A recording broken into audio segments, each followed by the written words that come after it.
What's going on, credit kings and queens? You see, I got the same outfit on. I couldn't help it. I'm making a second video while I got a little time. So, if you haven't, watch this video. It'll explain a lot. And then after you watch that video, watch this video. It'll explain some more. So, we're here, video number 3 on my new and improved channel on how I'm going to be taking my finances to the next level, because the end result is I'm trying to get an 800 credit score. That's what I'm trying to get to. I'm trying to get 800 credit score. Also, yeah, I never told y'all what the goal is on why I'm doing all this too. Like, what's my end result? 800 credit score, at least, it's the end. This is towards the end of my road here. At least 50,000 in credit, available credit, across my cards. Another 50,000 on my business lines of credit. Yeah, that's a whole nother topic too, because I want business credit. I want to be able to purchase, get side hustles, which is like ATMs, vending machines. I eventually would love to open up a laundromat, and then eventually get into real estate, to where I get like an actual place and I rent it out to somebody. And then eventually I would love to get into, rental properties, but it's steps. So, and you guys know, school is still not in session yet. So if you hear some noises in the background, they're supposed to be quiet. I apologize. Back to the regular schedule program. 800 credit score, you can get pretty much whatever you want. It takes a very long time to get to 800 credit score unless you do trade lines or authorized users. And that's a whole other story. I don't want to use authorized users. I want to do it myself. So, yeah. Today's video, credit kings and queens. Today I'm giving you guys some tips on how to rebuild your credit. So we're starting. It's not gonna be a progressional thing, but somewhat on how these videos are gonna be dropping. So my video today, how to rebuild your credit, ways to rebuild your credit. So the first thing you need to do is write down everything. Write down your income and write down your bills. Like, I have a book, notebook is not here, but I have a notebook of all of my bills, how much I make, and how much the bills come out, and residual cash after that. They call that cash flow. The cash flow after all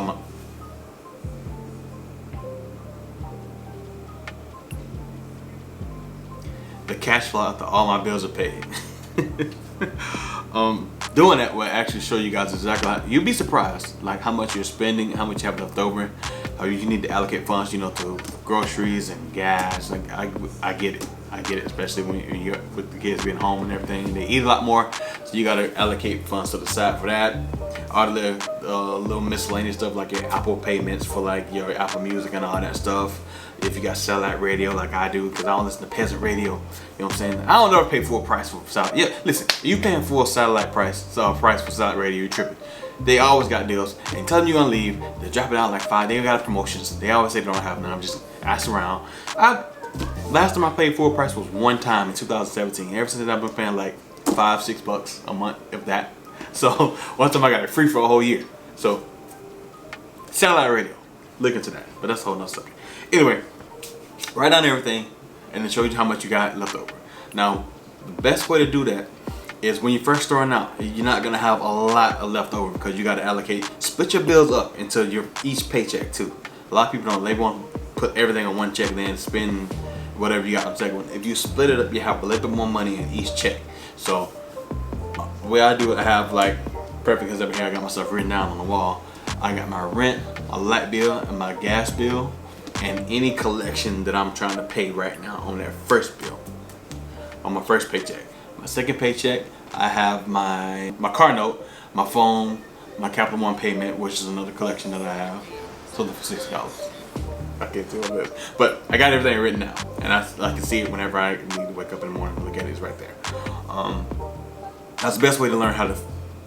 First step is to write down everything so you can see physically what you got going on. Second thing you need to do is you need to spend less. You'd be surprised at how much money you spend on going out, on getting food, and buying clothes, and spending unnecessary money that you don't need to spend for luxuries. If you would just spend a little bit more money on groceries that'll last you out the week instead of having to buy food. You know, just that's something I'm working on too. But spend a little bit less through each paycheck, and you'll slowly each month begin to have a little bit more money, because you have money left over from the last paycheck. Instead of living check to check, you have money left over from the last paycheck by saving money. Now you could save, if you want to start your savings, you don't have to start. People think you gotta have $100. No, if you want to start saving, you can start with $20. Let's take $20 and just put it to the side. Don't spend it. Every paycheck, $20, you know, until you get to where you can put, you know, 30, 40, 50, 100, 200, you know, just start small, work your way up. You don't have to put a whole bunch of money at one time. You don't have to do that. Save some money, put that to the side. Now that's gonna be coming handy towards the end of the year when it's come time for Christmas and holiday season and stuff like that. You're gonna have a little money saved over, and it helps over in an emergency if you need to as well. So spend less, write down everything, spend less. Next thing you need to do is you need to pull your credit report. Right now, because of COVID, my free the annual creditreport.com thing, they have every week you can check your credit score for free now. Every week. Now, there may be changes to that soon because Experian is trying to be weird lately, so there may be changes to that with Experian. But I'm not Experian, Equifax. So just keep that in mind. But you can pull your credit score every week now for free. Plus, most of the time, your credit card, you can pull like a little quick snapshot of your credit report, and your bank sometimes will let you do that too. There's also free apps like Credit Karma, but that score is Vantage Score, so it's not the most reliable.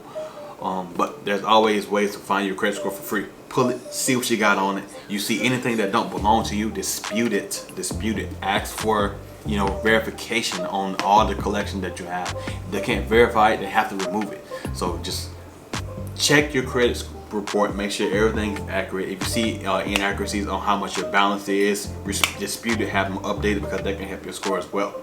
Like anything, dispute everything that's not right. All right, it'll help. That also helped my credit score jump too, because I disputed a lot of stuff. They removed some things, they updated some things, and they left some things alone.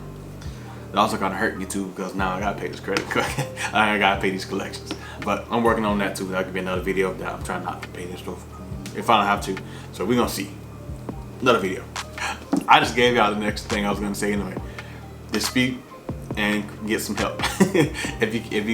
If you're at a point where your disputes aren't working anymore, then there's nothing wrong with getting professional help. A lot of people like doing things on their own, but when it comes to your credit report, man, and your credit score, that credit is very important. So if I need to get professional help, I will. But for right now, I'm gonna try it myself first. There's different routes you can take. There's other YouTubers who actually do this too. They actually can help you do this. Credit Plug, I think, for one. Like a lot of these channels helped me start doing this. Like CJU, he was the first one to get me started with this whole credit thing. Like the way he explained it, he's a southern dude from Texas. You know what I'm saying? So he was like, how they know to come up? We're gonna get all the swipes. The way he talked, like I like the way he talked. So I started, you know what I'm saying, working on my credit. There's actually YouTube channels who have people who can do that. Credit Plug, I think, is one of them that does it. CJU does it. The 800 Credit Club, Credit Score Club, something like that. One of those channels like that. They help. There's plenty of channels. But you can look into, again, professional help to help them clear your credit report. You can also, the next tip, you can also get secured cards, and secured loans. Secured cards is pretty much you give the bank money to put on a credit card. That card is your new limit. Secured loans is the same way. You apply for a loan, but you don't get the money. You put the money into an account, and at the end of that term, you get all that money from the loan at once. Plus, it helps build your credit.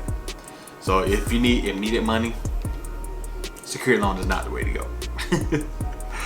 But a secured card is people look at secured cards as like this negative thing, like, oh, you got a secured card, you suck. No, secured cards is a great way to get or build a relationship with a bank, get your credit score up, and on top of that, if you get a card that's good, you get a card that graduates. Now you're already in the system with that bank, and they're gonna give you one of their better cards anyway. So how you gonna lose? You gotta do your research on these secured cards, because some of them have interest rates that are through the roof.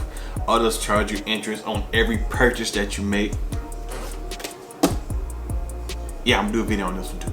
They sent me out pre-qualification. And this is also one of the cards that I messed up on in the past too. Anyway, great ways to build relationships, great way to get your credit score up, great way to actually, you know, learn how to use credit cards, because that's the biggest thing too. People just don't know how to use credit cards. People get a credit card and they automatically think it's extra income, extra money that they can blow and have a balance on because they can pay it off over time. Like, no, credit cards are a tool to help you live your life to a different extent. Like, if you want to, you know, step into a realm of, you know, like real estate or something like that, you can use that credit card as a tool to help you make money and leverage, instead of going out and buying some new shoes and now you got a $400 balance on your card for some shoes. Learn how to use credit cards right. That's how you do it. But anyway, credit cards, secured cards and secured loans, great way to, credit unions are the best way to go with those two. Start with your local credit union or your bank that you're already with. Ask them to have secured loans or secured cards, and, you know, do the research on them. If you have any questions on those two, I've got a lot of knowledge on these lately. So if you have any questions, man, feel free to drop them down in the comment section. And the last thing is credit unions. Credit unions are generally easier to get, you know, lines of credits and loans and stuff like that through to than the big banks, because big banks, that's literally what they are. They're big banks. They just want your money. So credit unions are usually the best way to go if you're trying to establish something, or you have a lower credit score you're trying to rebuild. They're generally the best way to go. Now, if you already got an established relationship with a bank, a big bank like Chase or something like that, then they may be lenient with you. But when it comes to credit cards, stuff like that, they want this certain score, and if you don't have it, they're not gonna give it to you. But unless you like have a huge amount of money in your bank account. But if you're on this channel, you probably don't. So that's what we're working to change. That we want to be able to use our credit to leverage our leverage and make our lives better. That's the whole point of this. Credit life, not have to worry about nothing. That's the whole point. All right. So those are some quick tips on how to, you know, increase your credit. You don't have to go out and spend a ton of money to do this, but you do need, if you're gonna get these security cards, you're gonna need at least $200 saved up to get these cards. But you get the money back. That's what crazy. You might not be able to spend as much as you want on it because you gotta pay the money back, but you get that money back. You go spend $200 in cash, it's gone. You put $200 on a credit card, that's revolving the money that you can use again and again and again. People don't think about that. Use the money right. Put that money on a credit card, now you got $200 indefinitely. As long as you pay it back, you're good. So hope you guys learned a lot from this video. This is just beginning, you know, just a quick little, you know, tip video, one of many that I'm gonna be doing. Make sure you guys like and subscribe if you learned something from this video. Make sure you guys put in the comment section if you have any questions. That should be everything for this video. I still haven't found a way to end or make an outro yet because I literally just made the last video like 10 minutes ago. So stay up, credit kings and queens, and I'll catch you guys in the next video. So get your credit score. I might just start doing like that. Get your credit score up. All right, man. Peace.